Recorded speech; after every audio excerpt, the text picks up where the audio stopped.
ಚರಿಸಿ ಕಾಲವು ಕಲಿಯ ಯೋಗದೋಳು ಮೇರೆ ಚಲದ ಮೂಲದಿ ಮೇರೆ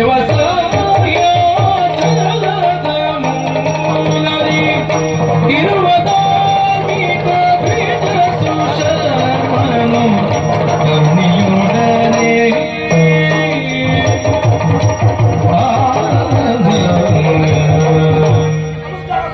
ನಮಸ್ಕಾರ. ಪರಿಚಯ ಆಯ್ತಾ? ಎಂತ ಗೊತ್ತಾಗಲಿಲ್ಲ. ಸುಶರ್ಮ ಬ್ರಾಹ್ಮಣ ಎನ್ನುವ ಹಾಗೆ. ಓ ಭಟ್ರು ನಮಸ್ಕಾರ. ನಾನು ಧನ್ಯವಾದ ಹೇಳಬೇಕಾದ ನಿಮಗಲ್ಲ, ನಿಮ್ಮ ತಂದೆ ತಾಯಿಯಲ್ಲಿ ಹಿರಿಯರನ್ನ ಕಂಡಾಗ ಗೌರವಿಸುವುದು ಹೇಗೆ ಎನ್ನುವುದನ್ನ ಸಂಸ್ಕಾರವಂತರಾಗಿ ಬೆಳೆಸಿದ್ರಲ್ಲ, ನಿಜವಾಗಿಯೂ ಅವರು ಧನ್ಯರು. ಸಂತೋಷ ಆಯ್ತು ಸ್ವಾಮಿ. ಕಂಡಾಕ್ಷಣ ನಮಸ್ಕಾರ ಹೇಳಿದ್ರಲ್ಲ, ಹಾಗಾಗಿ ಏನು ಮಾಡ್ತಾರೆ ಬ್ರಾಹ್ಮಣರ ಜೀವನವೇ ಹಾಗೆ. ಸಾಕಷ್ಟು ನಮಸ್ಕಾರ ಬೇಡಿಕೆಗಳು ಹೆಚ್ಚಿರ್ತದೆ, ಆದ್ರೆ ಪ್ರಾಪ್ತಿ ಯಾವ ಕಾಲ ಪೂರ್ಣದಿಂದಲೇ ಉಂಟಲ್ವಾ. ಒಂದಾನೊಂದು ಕಾಲದಲ್ಲಿ ಬಡ ಬ್ರಾಹ್ಮಣ ಎನ್ನುವ ಕಥೆ ಆರಂಭ ಆಗುತ್ತೇನೆ. ಆ ಬಡ ಬ್ರಾಹ್ಮಣ ಇವತ್ತಿಗೂ ಬಡವನಾಗಿಯೇ ಇದ್ದಾನೆ ಬಿಟ್ರೆ ಅವ ಶ್ರೀಮಂತ ಆಗಲಿಲ್ಲ. ಹಾಗಂತ ಒಂದು ಶಾಸ್ತ್ರವೇ ಹೇಳ್ತದೆ, ಬ್ರಾಹ್ಮಣ ಯಾವತ್ತು ಶ್ರೀಮಂತ ಆಗಬಾರದು ಸ್ವಾಮಿ. ಬ್ರಾಹ್ಮಣ ಶ್ರೀಮಂತ ಆದನ ಅಲ್ಲಿಂದಲೇ ಅವನಿಗೆ ಸೋಮಾರಿತನ ಆರಂಭ. ಅವನ ಕೈಕರಿ ಅವನು ಖಂಡಿತ ಬಿಡ್ತಾನೆ. ಅದೇ ಒಬ್ಬ ಬ್ರಾಹ್ಮಣ ಬಡವನಾಗಿದ್ದ ಅಂತ ಆದ್ರೆ ಅವನಲ್ಲಿ ಭಕ್ತಿ ಎನ್ನುವುದು ಸದಾ ಇರ್ತದೆ, ದೇವರ ಸೇವೆ ಎನ್ನುವುದು ಯಾವಾಗಲೂ ನಡೀತಾ ಇರ್ತದೆ. ಹಾಗಾಗಿ ಬ್ರಾಹ್ಮಣನಾದವ ಹೀಗೇ ಇರುವುದು ಒಳ್ಳೆಯದು ಅಂತ ಒಮ್ಮೊಮ್ಮೆ ಸ್ವತಃ ನಾನೇ ಬ್ರಾಹ್ಮಣನಾಗಲಿಸುವುದು ಎಲ್ಲರಿಗೂ ಇರುವಂತಹ ಯೋಗ ನಮಗಿಲ್ವಲ್ಲ ಅಂತ.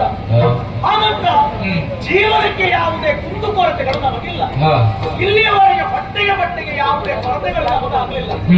ಈ ಸಹ್ಯಾದ್ರಿಯ ಮೂಲದಲ್ಲಿರುವ ನಾನು ದೂರದಲ್ಲಿ ಕಾಣುತ್ತಿರುವಂತಹ ಶಿವ ದೇವಾಲಯ, ಕೆಂಪು ಕಲ್ಲಿನ ಗುಡಿ, ಆ ಗುಡಿಯಲ್ಲಿರುವಂತಹ ಶಿವ ದೇವಾಲಯ ಅಚ್ಚಂದ ನಾನು ನಿಜವಾಗಿಯೂ ಸಂತೋಷ ನನಗುಂಟು.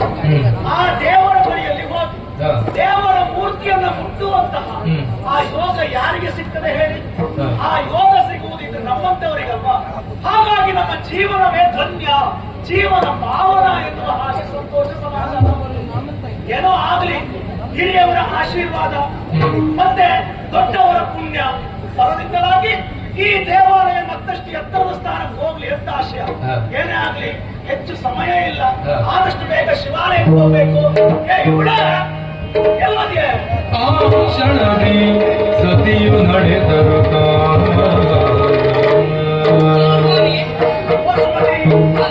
ಕಾಲ ಈಗಲ್ವೇನೆ ಮರೆತು ಹೋಯ್ತ ನಿನಗೆ. ಅವಸರದಲ್ಲಿ ಹೊರಟಿದ್ದೀನ. ಹೌದು ಅಲ್ಲ, ಎತ್ತಿನಂತೆ ಇದ್ದಲ್ಲ, ಆದ್ರೆ ನಿಮ್ಮ ಕೈಯಲ್ಲಿ ಏನೋ ಒಂದು ಎತ್ತಿತ್ತು, ಹರಿವನ ಎತ್ತಿತ್ತು ಎನ್ನುವುದಾಗಿ ಕಾಣ್ತಾ ಇದ್ದೆ.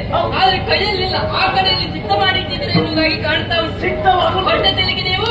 ಹೊರಟದ್ದು ಹೊಸದಾಗಿ ಹೇಳಬೇಕಿಲ್ಲ, ಪ್ರತಿನಿತ್ಯದಂತೆ ಹೋಗುವುದು ಶಿವಾಲಯಕ್ಕೆ. ಶಿವದೇವರಿಗೆ ಪೂಜೆಯನ್ನ ಮಾಡಿ ಅವನಿಗೆ ನೈವೇದ್ಯವನ್ನು ನೀಡಬೇಕು.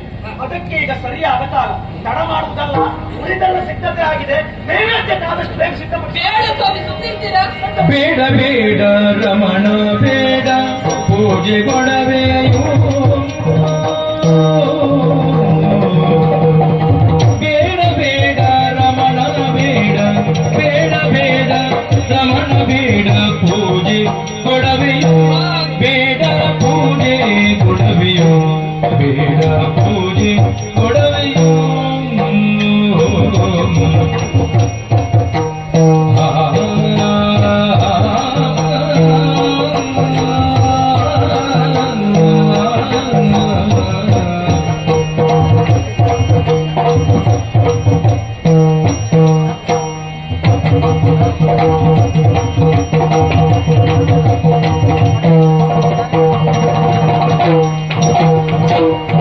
ನಡನು ಪೊರೆವೆನೆಂಬ ಮಾತು ನಿಜವದಲ್ಲವೋ. ಮೃಡನು ಆಶಂಕರ ಆಶಶಿರರ, ಮೃಡನು ಪೊರೆವೆನೆಂಬ ಮಾತು ನಿಜವದಲ್ಲವೋ. ಮಾತು ನಿಜವದಲ್ಲವೋ. ಕೆಡುಕಿನಿಂದ ಕೂಡಿದಂತ ಕಲಿಯ ಕಾಲವೋ. ಕೆಡುಕಿನಿಂದ ಕೂಡಿದಂತ ಕಲಿಯ ಕಾಲವು ಮಾತು ನಿಜವದಲ್ಲದು ಕಲಿಯ ಕಾಲವು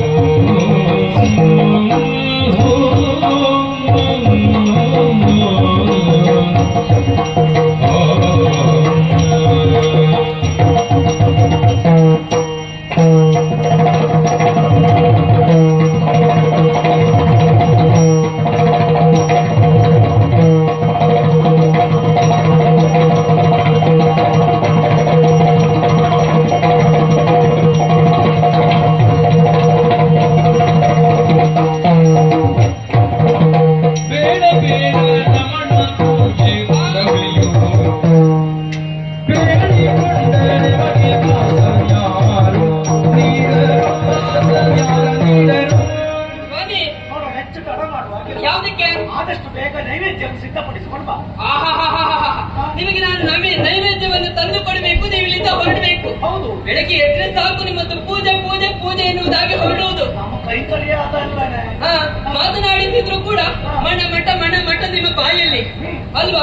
ಇಲ್ಲಿಗೆ ದೇವಸ್ಥಾನ ಕೊಟ್ಟದ ನೀವು? ಹೌದು, ಅಲ್ಲ, ದೇವಸ್ಥಾನದವರೆಗಾಗಿ ಹೋಗಿ ಶಿವನ ಪೂಜೆಯನ್ನು ಮಾಡ್ತೀರಾ ಎನ್ನುವುದಾಗಿ ಹೇಳ್ತಾ ಇದ್ದೀರಾ. ನಾವು ಹೇಗಿದ್ದೇವೆ? ಇದ್ದವರು ಇದ್ದ ಹಾಗೆ ಇದ್ದೇವೆ. ಮೇಲಕ್ಕೂ ಹೋಗ್ಲಿಲ್ಲ, ಕೆಳಕ್ಕೂ ಹೋಗ್ಲಿಲ್ಲ. ಹಾಗೆ ಇದ್ದೇವಲ್ಲ ಅಂತ ಸಮಾಧಾನ ಇರ್ಬೇಕು. ಹೌದಪ್ಪ, ಎಲ್ಲಿಯಾದ್ರೂ ಅಭಿವೃದ್ಧಿ ಆಗುತ್ತೆ ಹೋದಂತಾದ್ರೆ ಆ ಶಿವನನ್ನ ಮೆಚ್ಚಿಕೊಳ್ಳಬಹುದಿತ್ತು. ದಿನಾ ಪೂಜೆಯನ್ನ ಮಾಡ್ತೀರಾ ಸ್ವಾಮಿ. ಏನಾದ್ರೂ ಕೊಟ್ಟಿದ್ದಾನವ ಅದು ಬೇಡ. ನೀವು ಪೂಜೆ ಮಾಡಿದ್ದನ್ನ ಕಂಡು ಬಂದಂತಹ ಭಕ್ತಾದಿಗಳು ಕಿಂಚಿತ್ ಏನಾದ್ರೂ ಕೊಟ್ಟಿದ್ರ ಇವರಿಗೆ ನಮ್ಮ ಜೀವನೋಪಾಯಕ್ಕೆ ಬೇಕಾಗಿ ಏನಾದ್ರೂ ಕೊಡ್ತಾರೆ ಎನ್ನುವುದಾಗಿ ಭಾವಿಸಿ ಅಲ್ಲಿವರಿಗಾಗಿ ಹೋಗಿ ಪೂಜೆ ಮಾಡಿದ್ದೆ ಹೌದಂತಾದ್ರೆ ಫಲ ಸಿಕ್ಕಿತು ಎನ್ನುವುದಾಗಿ ನಾವು ಪೂಜೆ ಮಾಡಬಹುದಿತ್ತು. ಆ ಕಾರಣಕ್ಕಾಗಿ ಹೇಳ್ತಾ ಇದ್ದೇನೆ, ಅಲ್ಲಿವರಿಗಾಗಿ ಹೋಗುವುದು ಬೇಡ ಸ್ವಾಮಿ. ಕಡನ ಪೂಜೆ ಎನ್ನುವುದು ಸಲ್ಲದು. ಅವನಿಂದ ಏನೂ ಆಗುದಿಲ್ಲ, ಎಂತದ್ದು ಆಗುದಿಲ್ಲ. ಯಾಕೆ? ಹಿಂದೊಂದು ಕಾಲ ಇತ್ತಂತೆ, ಪವಾಡಗಳು ಎಲ್ಲವೂ ಆಗುತ್ತಾ ಇತ್ತಂತೆ. ಆದ್ರೆ ಈ ಕಲಿಯುಗದಲ್ಲಿ ಯಾವುದು ನಡೆಯುವುದಿಲ್ಲ. ನೀವು ಪವಾಡ ಆಗುತ್ತದೆ, ಮತ್ತೊಂದಾಗುತ್ತದೆ ಎನ್ನುವುದಾಗಿ ಕಾಯಿ ತಪ್ಪುತ್ತದೆ ಹೋದಂತಾದ್ರೆ ಕೈ ಚೊಂಬೆ ಬರುವುದು ಬಿಟ್ಟು ಬೇರೆ ಏನೂ ಇಲ್ಲ. ನಾವಿದ್ದವ್ರು ಇದ್ದಾಗೆ ಇದ್ದೇವೆ. ಹೌದು ನೋಡು, ನಾವಿದ್ದವ್ರು ಇದ್ದಾಗೆ ಇದ್ರು ಒಳ್ಳೇದು. ಮತ್ತು ಕೆಳಗೆ ಹೋಗಿದ್ರು ಸಾಕು. ನಾನು ಹೋಗಿದ್ರು ನಮಗೆ ಬೇಸರ ಇಲ್ಲ. ಆಸ್ತಿಕರೆಲ್ಲ ನಾಸ್ತಿಕರಾಗುವುದೇ ಅಂತಾರೆ. ಅಷ್ಟೇ ಅಲ್ಲ, ಆ ಹರಕೆಯನ್ನು ತೀರಿಸುವುದಕ್ಕಾಗದೆ ಹರಕೆಯಲ್ಲಿ ಅವರ ಆಡಿದಂತಹ ಮಾತಿರ್ತದಲ್ಲ, ಅದನ್ನ ಈಡೇರಿಸಿಕೊಳ್ಳಿಕ್ಕಾಗದೆ ಆಸ್ತಿಕರೆಲ್ಲ ನಾಸ್ತಿಕರಾಗ್ತಾರೆ. ಆ ಕಾರಣಕ್ಕಾಗಿ ಹೇಳ್ತಾರೆ, ಈ ಮರಣ ಏನು ಮಾಡುವುದಿಲ್ಲ, ಎಂತದ್ದು ಮಾಡುವುದಿಲ್ಲ. ನೀವು ಸುಮ್ಮನೆ ಅವನಿಗೆ ಪೂಜೆ ಮಾಡುವುದಿಲ್ಲ. ತಿಳ್ಕೊಂಡ ತಪ್ಪಾಗಿ ಹೋಯ್ತೆ. ಲಲಾಟ ಲಿಖಿತ ರೇಖಾ ಪರಿಮಾಷ್ಟುನ್ನ ಶಕ್ಯತೆ. ವಿಧಿಯ ಲಿಖಿತ ಹೇಗಿರ್ತದೆ, ಜೀವನ ಎನ್ನುವುದು ಹಾಗೆ ಸಾಕ್ತದೆ. ಅವ ಕೊಡ್ತಾನೆ ಅಂತ ನಾವು ಪೂಜೆ ಮಾಡುವುದಲ್ಲ, ದೇವರು ಕೊಟ್ಟಾನು ಎನ್ನುವ ಹಾಗೆ ತಿಳಿದು ಅವನಿಗೋಸ್ಕರವಾಗಿ ನಮ್ಮ ಜೀವನ ಇರುವುದು ಎಂಬುದಾಗಿ ಭಾವಿಸಿಕೊಂಡು ಅವರನ್ನ ಪೂಜೆ ಮಾಡಬೇಕಾದ ನಮ್ಮ ಕರ್ತವ್ಯ ಆಗ್ತದೆ. ಹಾಗಾಗಿ ಬೇಡ. ಮತ್ತೆ ನಾವು ನೀವು ಆದಾಟ ಮಾಡುವುದು ಯಾಕೆ? ಈಶ್ವರಿಗಾಗಿ ನೈವೇದ್ಯ ಮಾಡಬೇಕಾದ ನಮ್ಮ ಕರ್ತವ್ಯ ಅಲ್ವಾ? ನಮ್ಮ ಕೆಲಸ ನಾವು ಮಾಡುವ, ಅವನಿಗೆ ಮನಸ್ಸು ಬಂದಾಗ ನಾವು ಕೊಡ್ಲಿ.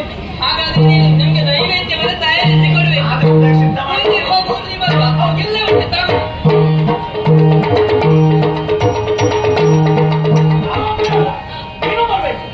ಪೂಜೆಗೆ ನಾನು ಇಷ್ಟೊಂದು ಅವರಿಗೆ ಆಡಿದ್ದೆ ಹಾಗಾಗಿ ನೀವು ಹೋಗುದಲ್ಲ, ನಾನು ಬರುದಿಲ್ಲ ಅಂತ ಆಡಿದ್ದು. ಯಾರು ಅಲ್ಲಿ ದೇವಸ್ಥಾನಕ್ಕೆ ಹೋಗುದಿಲ್ಲ ನಾನು. ನೀನು ಬರ್ಬೇಕು, ಪೂಜೆ ಆಗುವುದಿಲ್ಲ, ನೈವೇದ್ಯ ಸಂಪೂರ್ಣ ಆಗುವುದಿಲ್ಲ. ಹಾಗಾಗಿ ನೀನೇ ಬರಬೇಕು, ನೈವೇದ್ಯದ ಪ್ರಸಾದ ನೀನೇ ಸ್ವೀಕಾರ ಮಾಡುದು. ನಾನು ಹೌದು, ನಿಮ್ಮ ನೆಮ್ಮದಿಗಾದ್ರೂ ಬರ್ಬೇಕಲ್ಲ ಅಲ್ಲಿವರೆಗೆ. ಬರ್ಲೇಬೇಕೆ? ಇವತ್ತು ಬೈಬೇಡವೆ? ಇವತ್ತು ಬೈಬೇಡ. ಯಾಕೆ? ಬಾ, ಹೋಗು.